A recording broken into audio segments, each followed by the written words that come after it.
Alrighty guys, welcome back to another LEGO set review from BrickByBrick. Today we have set number 70629, the Piranha Attack.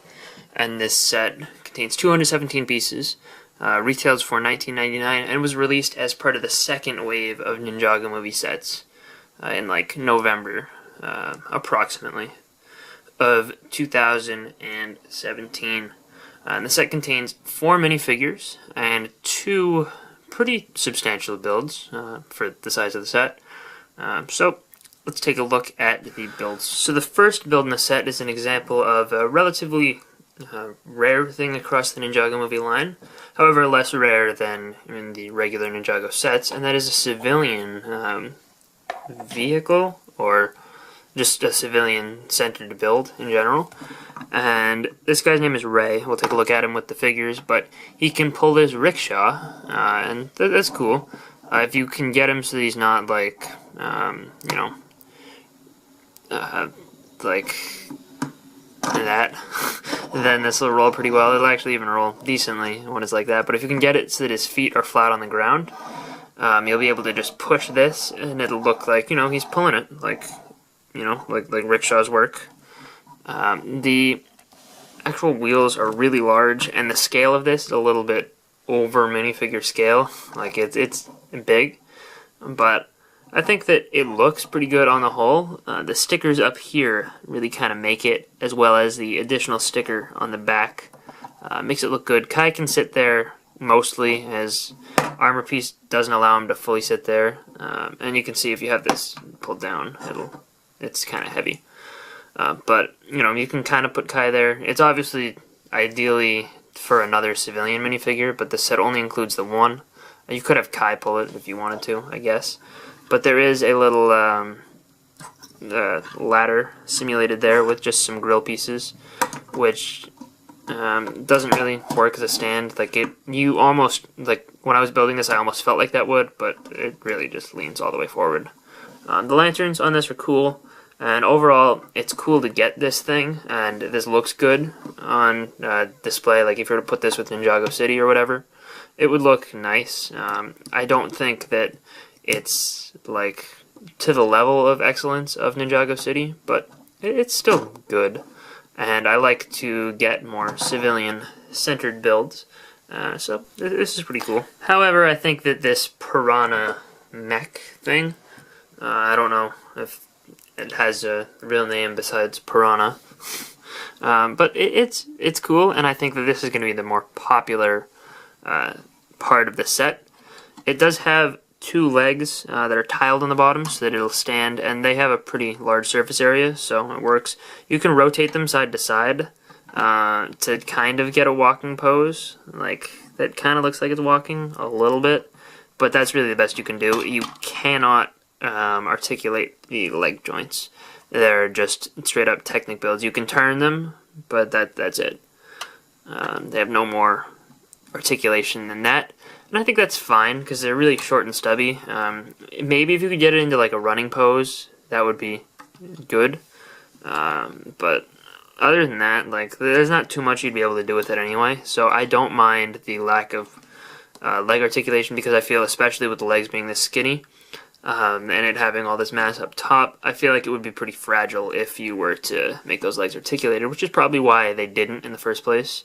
It does have these 2 little rocket booster looking things. You could see that as like a jetpack for the mech, so it can kind of hover and fly, or that's how it jumps or whatever. I think that's cool. It's got the stickers going around the cylinders. Those were kind of annoying to put on, not gonna lie, because they don't go all the way around. You have to like leave a specific gap in order for it to work right. Those are attached with Technic fins, so they can be kind of rotated. Not super intentionally, but, it works. It does have its number 16. That's its number in the army or designation or whatever. On both flat pieces on either side, stickered on there. And this tail thing has a pretty cool Garmadon Army sticker. I don't know what those symbols say, but probably something to do with Garmadon. And you got the, striping, yellow striping down the back. That's a cool sticker. And I think that this one especially works really well, especially with just the colors you have going on here. It just continues that. And you've got the periscope, which is presumably how this guy would see, because when the cockpit is fully closed, there's no way for him to see out. So he'd be using the periscope, and you can turn that around, which is cool. Good functionality for periscope. It also has these flick missiles, which, you know, work like flick missiles do. They're kind of hard to access, so you can't really flick them with a ton of force. Like that's kind of the best you can do. Sad to say, you know, I guess it's maybe a little bit easier when you have this lifted up, but still these things get in the way of, you know, full firing capacity. And it does have these, which could be seen as like laser cannons. The eyes of this thing work well, and it's kind of an interesting building technique. I like this front section. It almost feels like this is an eye and these are like something else, but I don't know what the intent of having these and that. Maybe it has 3 eyes. I don't know. Maybe these are ears.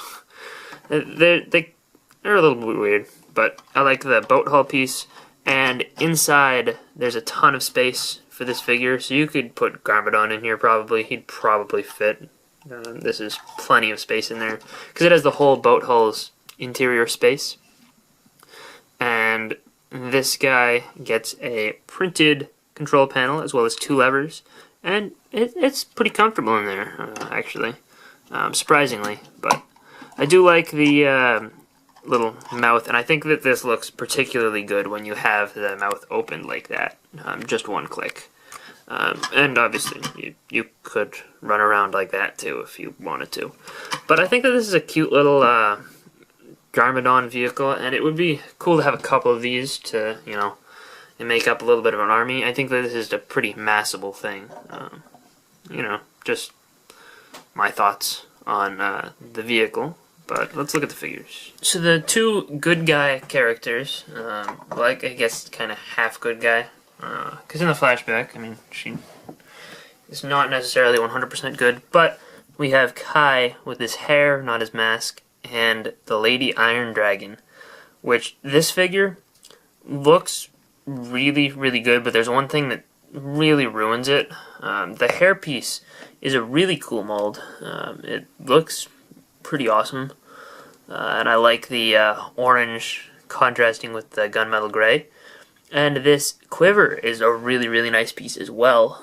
It's in gunmetal gray, and it's got the little shoulder pad, which has some intricate detailing molded onto there. Overall, it's a really, really cool part. She does also have this little cloth piece, which has some printing on the front and the back. I said that as I was showing the back than the front. Whoops. But, you know, their torso prints are also both good. Like the Lady Iron Dragon's is pretty intricate and has some good color on there. Kai is a lot more common than the Lady Iron Dragon, but, you know, he's still cool. And with their armor removed, you can see the prints on the backs of their torsos. Lady Iron Dragon has some good metallic printing on there. Looks nice. Kai has a little bit of metallic printing, but you've seen this a lot. And there's the other side of his face if you've never seen him. And the Lady Iron Dragon figure's face is not quite the same color yellow. It's really, really noticeable in person. The color of the yellow printed on there is just not nearly opaque enough to block out the black, so you see the black through it, which makes her just look not human. It really puts a, you know, dampener on an otherwise pretty much perfect figure. This is the only complaint I have, but it is a big complaint. Hopefully, eventually, they started producing, you know, ones where the printing is opaque enough so that, you know, you actually, or it doesn't look awful. But I haven't seen many. I've seen some that are better than this. Like, this is a relatively bad case, but, you know, I mean, there have been none that are perfect, and I think that is a real shame. It's not the end of the world. You can replace this with a Misako head, but you don't get that cool black look on the head, which is unfortunate. And here we have the Shark Army Thug and Ray. Ray is exclusive to this set. Kai obviously is not, and the Shark Army Thug in this particular configuration only appears in Garmadon, Garmadon, Garmadon, but his parts, I think, all appear in more sets than that. And the Lady Iron Dragon does appear in Cole's Quake Mech as well, so she is the second most desirable figure in this set, I would say, even with her, issue. But, yeah, these figures are alright. Neither of them have accessories, because one of them drives a rickshaw and one of them drives the Piranha vehicle. Ray's torso print is cool. It's exclusive. It's not super duper special, and it does tie in well with these legs that previously existed on other Ninjago movie characters, just civilians. The legs and torso print of the Shark Army guy are cool. Take the hat off so the shadow's out of the way. That face appeared on other figures, including, I think, Shen Li and some more, but Shen Li is just the one that I remember the name of off the top of my head. It appears in several sets. And the Shark Army guy's face also appears in several sets. His hat is a cool color for that. And there is the back print. There is a tiny bit of back printing on Ray. That's cool. And some good back print on the Shark Army Thug. Neither of these figures are bad, I would say. But, they're just not the most exciting. They are, good to amass, though. Pretty massable figures, which is good for a set at a relatively low price point.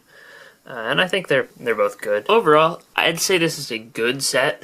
However, I feel like it's kind of outshined by some of the other sets in this theme. It's nothing exceptional, but for a low price point, it's good. I mean, at the $20 price point, you have the option between this, Ninjago City Chase, and the Junior set. I forget what that's called.